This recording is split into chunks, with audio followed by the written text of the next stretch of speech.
കൈയും കാലും മെലിഞ്ഞു വരുന്നു. പ്രമേഹമുള്ള ആളുകളിൽ കാണപ്പെടുന്ന ഒരു പ്രശ്നമാണ്. കൈയിലെയും കാലിലെയും മസിലുകൾ ചുരുങ്ങി വരുന്നതുകൊണ്ടാണ് ഇങ്ങനെ സംഭവിക്കുന്നത്. ഇതിനുള്ള പരിഹാര മാർഗം എന്താണ്? ഇതുള്ള ആളുകൾ എന്തെല്ലാം കാര്യങ്ങളാണ് ശ്രദ്ധിക്കേണ്ടത്? ഇതിനെക്കുറിച്ചാണ് നമ്മൾ ഇന്ന് സംസാരിക്കുന്നത്. ഞാൻ doctor Dheeraj. Wait training exercise എന്ന് പറയും, അല്ലെങ്കിൽ റെസിസ്റ്റൻസ് ട്രെയിനിങ്. ഈ രീതിയിൽ അല്ലെങ്കിൽ ഈ ഗണത്തിൽപ്പെടുന്ന വ്യായാമങ്ങളാണ് ഈ പ്രശ്നമുള്ള ആളുകൾ അല്ലെങ്കിൽ ഈ പ്രശ്നം വരാതിരിക്കാനായിട്ട് ചെയ്യേണ്ടത്. അതായത് നമ്മുടെ കൈയിലെയും കാലിലെയും അല്ലെങ്കിൽ ശരീരത്തിലെ മൊത്തത്തിലുള്ള മസിലുകളെ നമ്മളുടെ ശരീരഭാരം ഉപയോഗിച്ച്, അതല്ലെങ്കിൽ ഡംബൽസ് പോലുള്ള വെയിറ്റുകൾ ഉപയോഗിച്ച് കൃത്യമായിട്ട് ഈ മസിലുകളെ പ്രവർത്തിപ്പിക്കുക. അങ്ങനെ ഈ മസിലുകളെ സ്ട്രെയിൻ ചെയ്യിക്കുന്ന സമയത്ത് ഈ മസിലുകളിലെല്ലാം ചെറിയ മൈക്രോ ഇഞ്ചുറീസ് ഉണ്ടാകും. മനസ്സിലായില്ലേ? ക്ഷതങ്ങൾ ഉണ്ടാകും, മുറിവുകൾ ഉണ്ടാകും. ഈ ഇഞ്ചുറീസിനെ നമ്മളുടെ ശരീരം തന്നെ ഹീൽ ചെയ്യും. ആ ഹീലിങ്ങിന്റെ ഭാഗമായിട്ട് ഈ മസിലുകളെല്ലാം കൂടുതൽ സ്ട്രോങ് ആകും.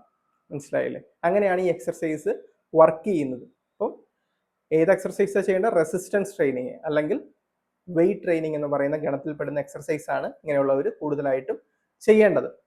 ഇനി ആഹാരത്തിൽ ശ്രദ്ധിക്കേണ്ട കാര്യം, പ്രോട്ടീൻ കൂടുതലായിട്ടുള്ള, ഇപ്പം ചിക്കൻ അല്ലെങ്കിൽ എഗ്ഗ്, മുട്ട, പയറുവർഗ്ഗങ്ങൾ, കടല, പനീർ, ഇതുപോലുള്ള പ്രോട്ടീൻ അധികം അടങ്ങിയ ആഹാരങ്ങൾ കൂടുതലായിട്ട് കഴിക്കുക.